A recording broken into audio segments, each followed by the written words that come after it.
Yes, sir. Tom and Don have been flying formation airplanes for over 14 years. 8 years ago, Byron Garber. Took a little while, but he talked us into taking these beautiful brake release.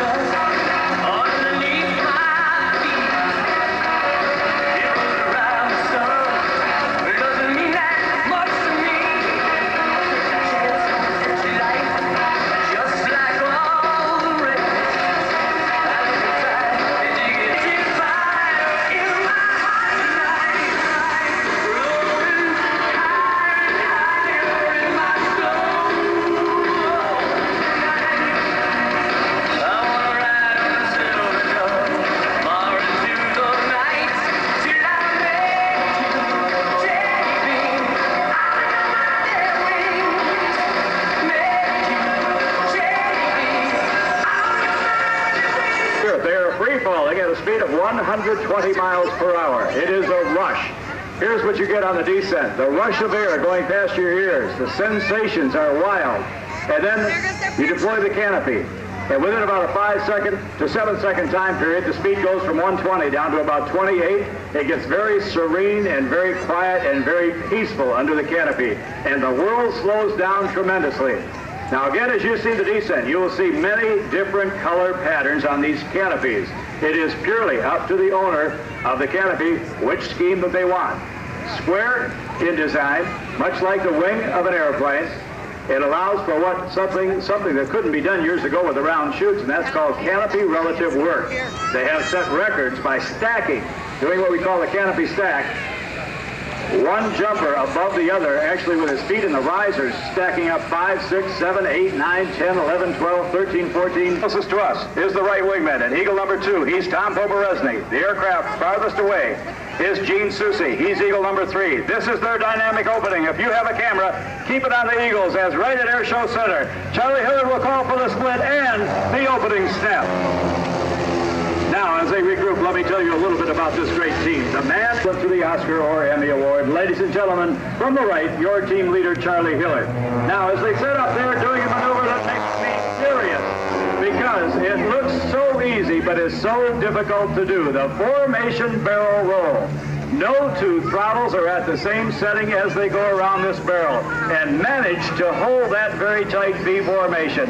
Yes, that is tough. Give the Eagles a big round of applause as they proceed around to your left. Winning from Salon de Provence, France. He became the 1973 National Aerobatic Champion. He is the president of the Experimental Aircraft Association. He is the convention chairman for the world's largest aviation event, the Big Fly in Oshkosh, each and every year. Now, Charlie has the team set up. The wingmen in this formation will not take their eyes off the leader's airplane. They are constantly moving the throttle, the elevators, the rudder, to keep that position on the team leader. They will also look past the team leader at their opposite wingman so that they are wingtip to wingtip. Now watch, Charlie Hillard is going to break the team from V formation to that very difficult line abreast or wingtip the magic. Now off on the right, as if by magic, is Gene, or off on our side on the left this time, and Charlie still holding that position in the middle. Now as they come back in, they'll set up for the split. As they hit Airshow Center at a speed of 170 miles per hour, Charlie will leave the group and pull up the vertical and execute the roll. He will be followed by Eagle number 3, Gene Soucy, and they will be followed by Eagle number 2, Tom Poborezny. On the way up, Charlie does a quarter in here. Gene Soucy in the middle, the 3/4 snap right about in here. Tom Poborezny off on the left, the 3/4 snap.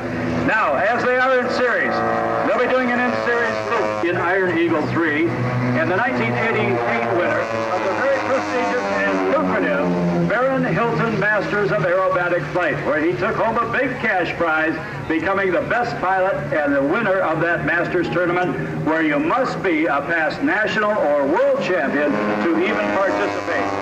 Now, Gene Soucy is currently campaigning the only Grumman aerobatics in the sky. Now, if that was enough to keep most people busy, Gene finds time during the week to be a captain on the DC-9 for a major U.S.-based international airline. Okay, Charlie leads the team in now from your left. You'll be executed one half of a loop. After that one half of the loop, all 3 team members will find themselves pointing directly down towards the earth. They'll continue to point down towards the earth, listening from the call from Charlie Hillard to break now. On the call from Charlie, they all pick a different point on the compass, and the down bomb burst is now. All cameras and all eyes on the Eagle now as they bear down, looking for that magic line. As they go into knife edge flight, Charlie Hillard calls for switchblade now. Did you like that maneuver? Man team. The lead bounced around between the U.S. and the Russians. Toward the end of the competition, Charlie Hillard, the man in the middle, had one more flight to fly. What he did to surprise the judges was this. Certainly they had seen an up vertical roll, but remember the year was 1972. When he backed it up and started to torque around the engine and come backwards, the judges came off of their seat. They had not seen that maneuver before. They awarded Charlie enough points to win his Olympic gold medal and to beat the Russians. Ladies and gentlemen, okay, the smoke is on. The camera opportunities are coming in over our right shoulder. And here's an opportunity to see the very tight D formation. And ladies and gentlemen, yes, these are the Eagles. Yeah, これじゃない。出てくることはないと考えます。ルーズベルト大統領の関心はドイツが快進撃を続けているヨーロッパに釘付けです。したがって中国から手を引かなくとも内地増加は十分可能だと思います。全く同意見です。